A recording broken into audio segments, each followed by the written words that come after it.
It cannot be they should also hate us or rather just be there to shoot at us. No. Jobs, jobs, jobs. Without employment, we are lying to ourselves.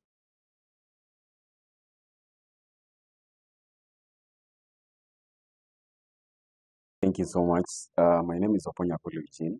I'm the CEO and founder of the Leader Movement Africa.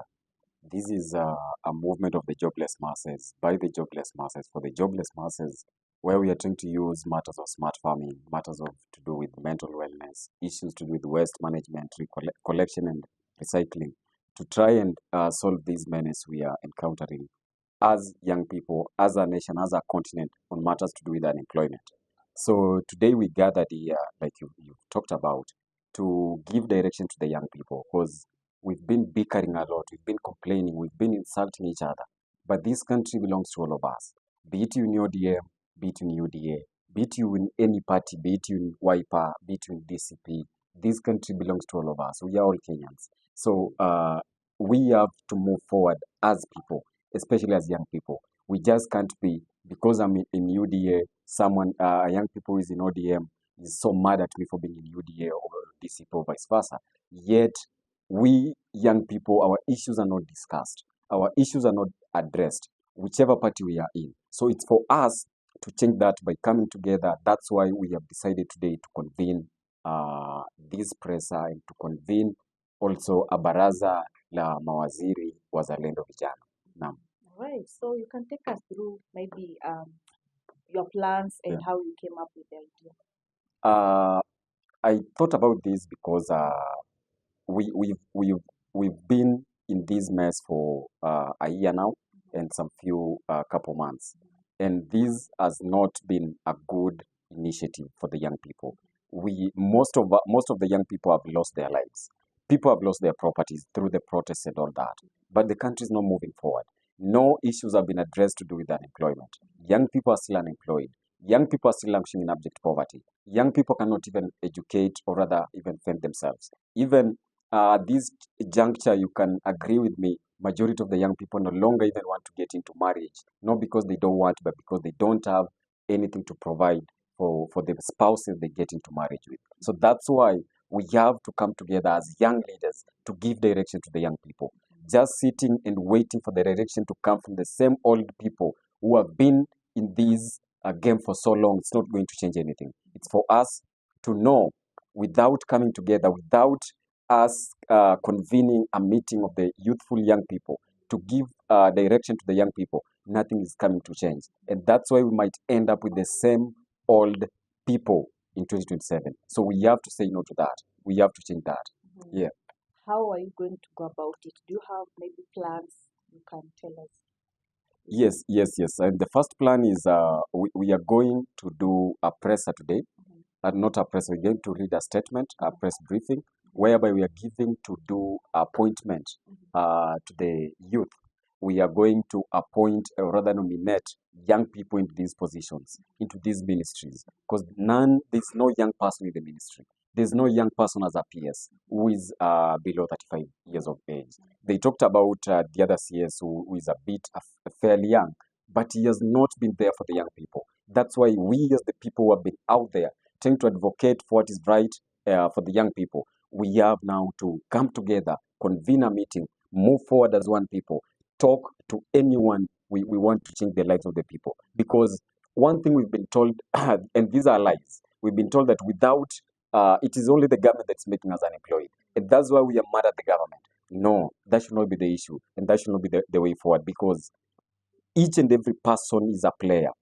Be it you in private sector, you're a player to this unemployment. Be it you in government, you're also a player. Be it you just someone doing their own businesses or rather maybe agriculture. You're part of this. So we have to say no to that. We have to say no to people who want to put us into emotional tantrums to see on how they use us not to change things moving forward.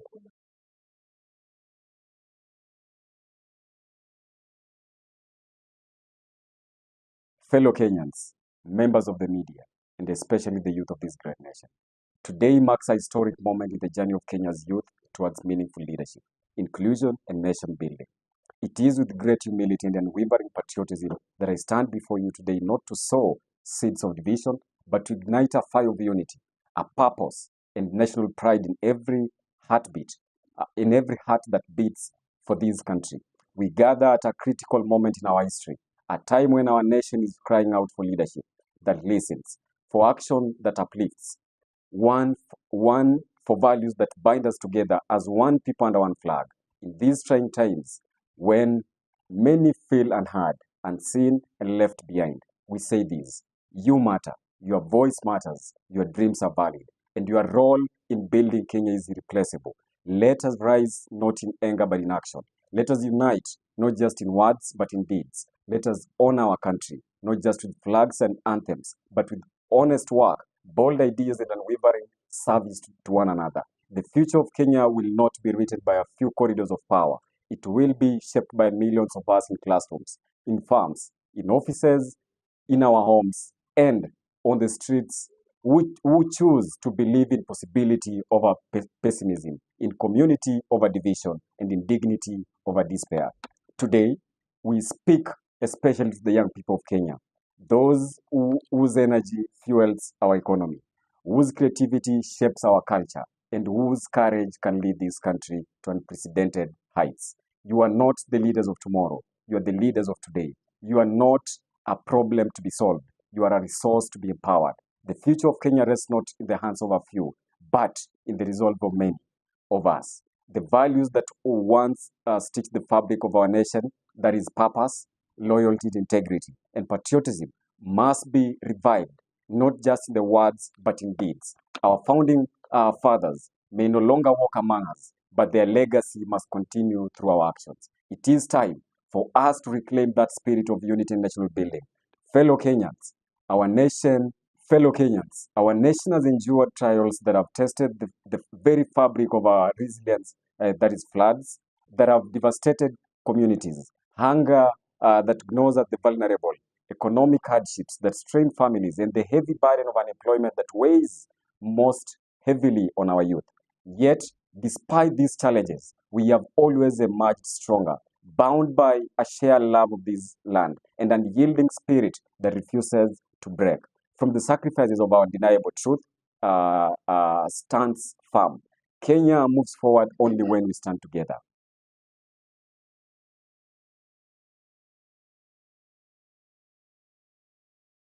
Recently, the protests led by the courageous youth have brought to light urgent and critical issues that is unemployment, governance failures, and the demand for accountability.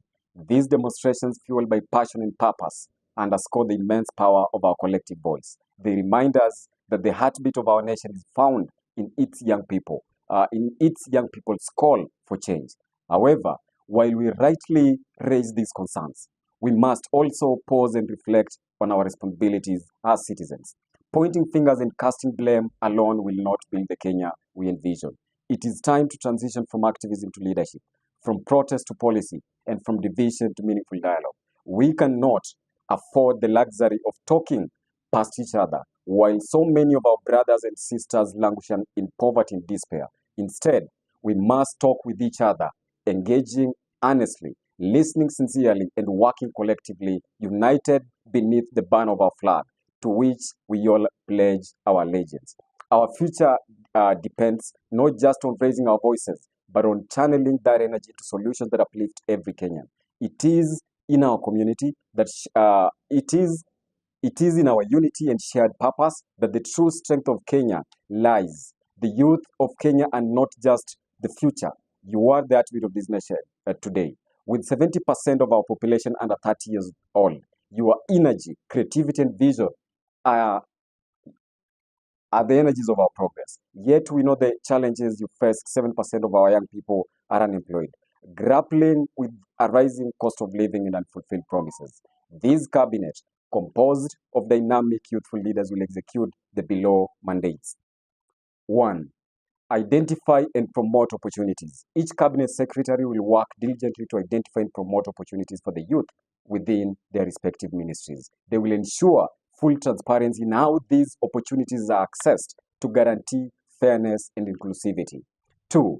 Ensure fair access to tenders. We all know 30% of tenders should be given to the young people. That's why this will be a major role and those will be nominated will be able to advocate for tenders designated for the youth to be awarded to genuine young entrepreneurs, not political proxies. This is key to fostering real economy. Third, advocate for generational transition in leadership. We call on government officials aged above 50 years to voluntarily step aside within 1 month, allowing room for qualified, visionary youth to assume leadership roles. If this call is ignored, we will move to enforce public accountability by publishing their names and declaring those positions open for young applicants through a transparent, merit-based process. 4. Support innovation and creativity. We will actively spotlight and amplify the innovation of university and college students, ensuring their ideas do not end in laboratories and classrooms, but receive the investment and support each other needs. 5. Coordinate grassroots efforts nationwide. A nationwide network will be established to identify and respond to youth-specific issues at the grassroots level. Every county, every region, and every community will have its voice heard and needs addressed. 6. Engage directly with the presidency. We will seek monthly engagements with the President William Samoei Ruto to brief him on our findings, challenges, and proposals, establishing a constructive partnership that keeps youth inclusion at the core of our national policy and governance, promotes patriotism and national values. We will champion the values of integrity, loyalty, justice, and respect for human rights, promoting a spirit of patriotism that transcends tribe, class, or political affiliations. This is the Kenya our generation believes in, and the Kenya we are ready to build. 8. Address abductions and demand justice for victims of police brutality. We will vigorously condemn and expose the abduction of intimidation of peaceful protesters. We will demand thorough investigation and full compensation for the victims of police brutality, while holding accountable those who violate the rights of citizens. No democracy can thrive under fear, and no youth should suffer for speaking truth to power with decorum. Fellow Kenyans, after wider consultations and introspection with youths across the country, we are proud to announce the formation of a youth-led cabinet under the Wazalendo Movement Africa. As the conveners, a bold and transformative step towards empowering young Kenyans to lead with purpose, vision, and accountability. Here are the names as I read for you, the appointed cabinet Baraza la Waziri Vijana Wazalendo. Anifa Farsafi, Cabinet Secretary for National Treasury and Economic Planning. Shakira Wafula, Cabinet Secretary for Environment, Climate Change and Forestry. Michael Mwangi, Cabinet Secretary for Agriculture and Livestock Development. Nganga Muigai, Cabinet Secretary for Sports, Creative Economy and Youth Affairs. Timothy Njuguna Njugush, Cabinet Secretary for Information, Communication and Digital Economy. Mark Ouko, Cabinet Secretary for Public Service and Human Capital. Polo Kimani, Cabinet Secretary for Mining, Blue Economy and Maritime Affairs. Kasmuel Makoure, Cabinet Secretary for Energy and Petroleum. Shalin Wamboi, Cabinet Secretary for Land, Public Works, Housing and Urban Development. Morara Kebaso, Cabinet Secretary for Cooperatives and MSMEs Development. Jennifer Wairimu Waridi, Cabinet Secretary for Gender. Adrian Oluoch, Cabinet Secretary for Education. Mbiti Mondi, Cabinet Secretary for Health. Neema Nimo Sheikh, Cabinet Secretary for Diaspora Affairs and Foreign Affairs. Diana Rotich, Secretary to the Cabinet. Joshua Okayo, Cabinet Secretary for Interior and National Administration. Mohamed Shete, Cabinet Secretary for Water, Irrigation and Sanitation. Advice Mundalo, Cabinet Secretary for Investments, Trade and Industries. Brian Korir, Cabinet Secretary for Labor and Social Protection. Bide Mulinge, Cabinet Secretary for East African Community and Regional Affairs. Sophie Njeia Mugure, Cabinet Secretary for Defense. Mohamed Abdullahi, the Attorney General to the Cabinet. Viola Marvin Dalmas, Cabinet Secretary for Tourism and Wildlife. These leaders will receive their letters of appointment and will meet regularly to drive our collective agenda. The Wazalendo Movement Africa will serve as the convener, ensuring accountability and progress. The challenges we face, that is unemployment, corruption and inequality, are not insurmountable. We have survived wars, floods, and hunger because we are resilient people. But survival is not enough. We must thrive. This requires us to move beyond blame games and embrace responsibility. President Ruto, like all the leaders, he is not above scrutiny, but is not the sole architect of our challenges. We, the youth, must step up as architects of our solutions. Let us reject the temptation to insult or divide. Instead, let us engage in conversations that build bridges. Let us propose policies, draft bills, and create platforms where every Kenyan, regardless of political affiliation, can contribute to our nation's progress. The government belongs to all of us, and together we can make it work for all of us. To the youth of Kenya, I say, you are not powerless. Your hashtags, your protests, and your voices have already forced change. Last year's finance bill was withdrawn because of your courage. Now let us channel that energy to building a Kenya where every young person has a job, a voice, and a future. Let us honor those we lost in the protest by creating a nation where they will be proud of. To the nation at large, I say unto you, Kenya is at crossroads. We can choose division or we can choose unity. We can choose despair or we can choose hope. I believe in the Kenya that our forefathers dreamed of, a nation of integrity, loyalty, and human rights. Jobs, jobs, jobs. Jobs, jobs, jobs. Kazi, kazi, kazi. Mboka, mboka, mboka. Jobs, jobs, jobs.